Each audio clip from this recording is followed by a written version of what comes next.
Pemuda Sukarni dan Adam Malik membentuk Komite Van Aksi yang dimaksudkan sebagai gerakan yang bertugas dalam pelucutan senjata terhadap serdadu Jepang dan merebut kantor-kantor yang masih diduduki Jepang. Munculnya Komite Van Aksi kemudian disusul dengan lahirnya berbagai badan perjuangan lainnya di bawah Komite Van Aksi seperti Angkatan Pemuda Indonesia atau API, Barisan Rakyat Indonesia atau BARA, dan Barisan Buruh Indonesia atau BBI. Di berbagai daerah kemudian juga berkembang badan-badan perjuangan. Di Surabaya muncul Barisan Buruh Indonesia pada tanggal 21 Agustus 1945. Kemudian pada tanggal 25 Agustus 1945 dibentuk Angkatan Muda oleh Sumarsono dan Ruslan Wijaya Sastra. Kedua tokoh ini kemudian membentuk Pemuda Republik Indonesia atau PRI bersama Bung Tomo pada tanggal 23 September. Demikian halnya yang terjadi di Yogyakarta, Surakarta, dan Semarang. Di sana juga muncul berbagai badan perjuangan, misalnya Angkatan Muda dan Pemuda di Semarang, Angkatan Muda di Surakarta, Angkatan Muda Pegawai Kesultanan di Yogyakarta. Di Bandung berdiri Persatuan Pemuda Pelajar Indonesia yang kemudian lebih dikenal dengan Pemuda Republik Indonesia atau PRI. Selain itu juga muncul Barisan Banteng, Pemuda Sosialis Indonesia atau Pesindo, Barisan Pemberontakan Rakyat Indonesia atau BPRI, dan juga muncul Hizbullah Sabilillah.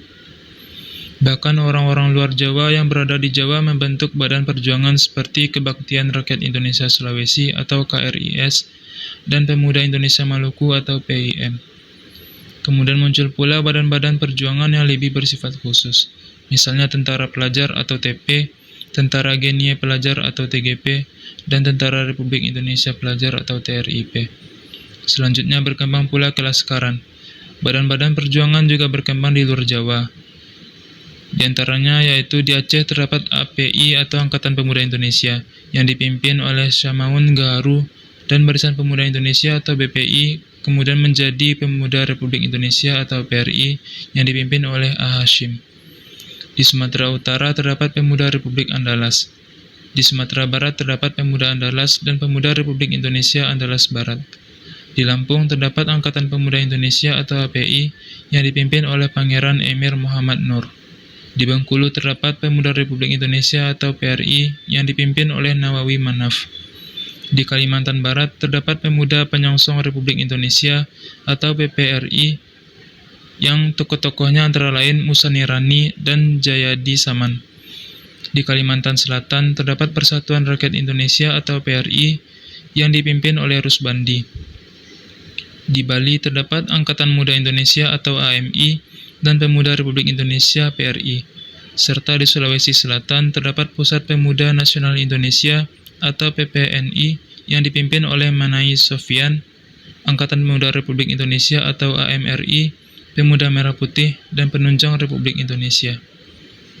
Dengan munculnya badan-badan perjuangan tersebut, maka dapat dikatakan bahwa di seluruh tanah air telah siap menggelorkan revolusi untuk membersihkan kekuatan Jepang dari Indonesia.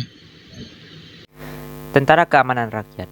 Sampai akhir bulan September 1945, ternyata Indonesia masih belum memiliki kesatuan dan organisasi ketentaraan secara resmi dan profesional. Presiden Soekarno dan Wakil Presiden Muhammad Hatta belum membentuk suatu kesatuan tentara. Hal ini tampaknya sangat terpengaruh oleh sikap strategi politik yang cenderung pada usaha diplomasi. BKR hanya diprogram untuk menjaga keselamatan dan keamanan masyarakat di daerah masing-masing.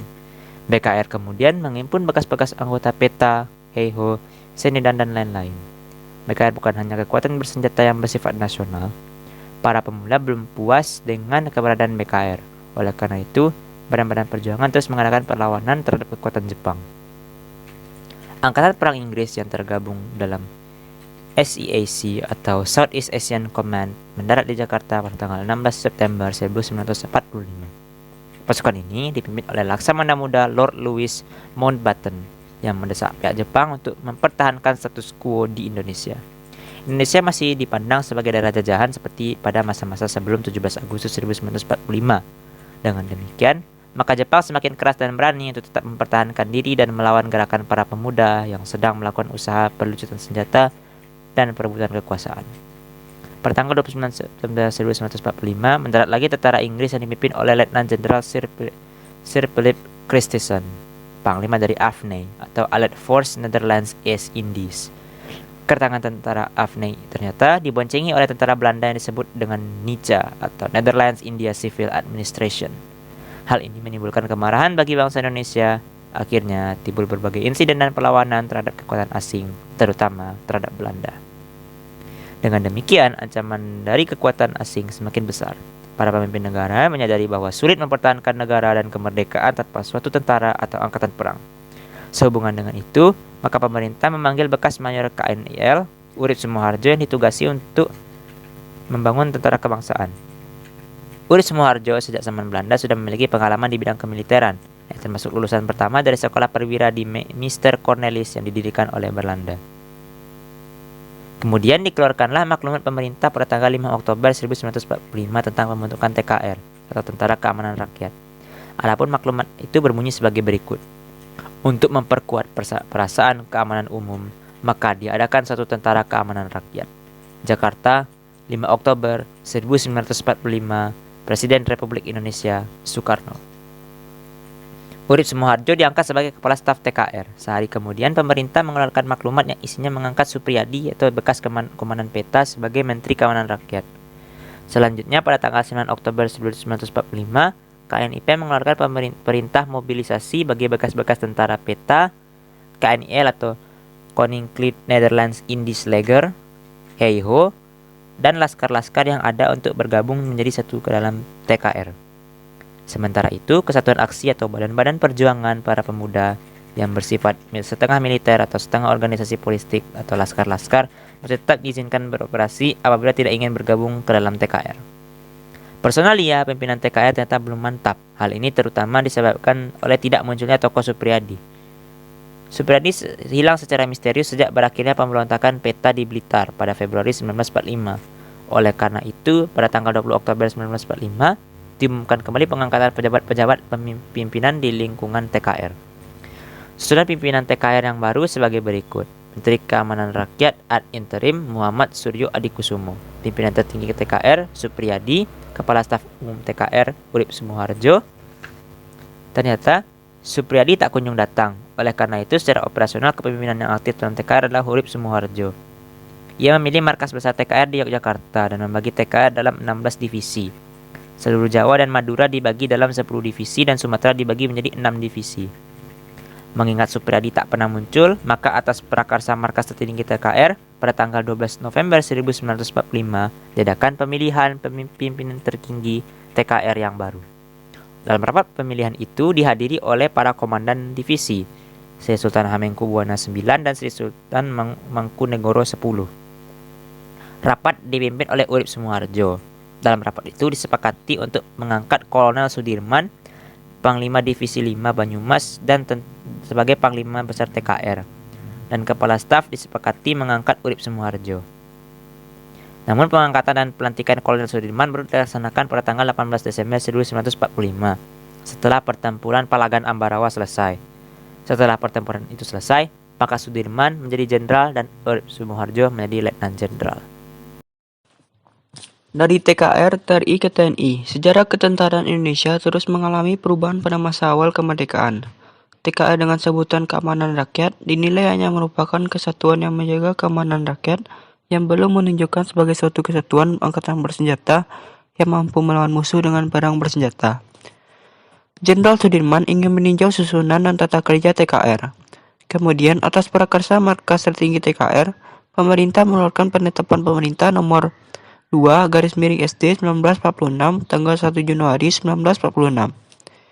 Isi dari penetapan pemerintah itu adalah mengubah nama Tentara Keamanan Rakyat menjadi Tentara Keselamatan Rakyat. Kementerian Keamanan Rakyat diubah menjadi Kementerian Pertahanan.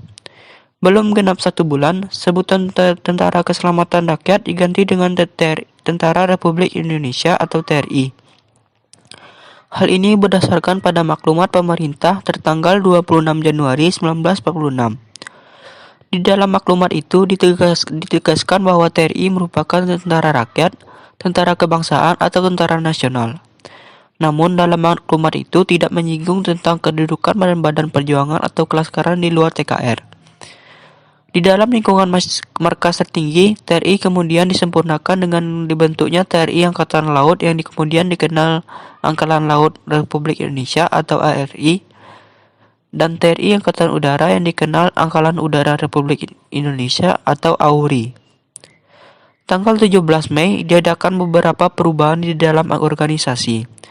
Beberapa perubahan itu diantara lain, pertama di lingkungan markas besar, Panglima Besar yaitu Jenderal Sudirman, dan Kepala Staf Umum Letnan Jenderal Uli Sumiharjo.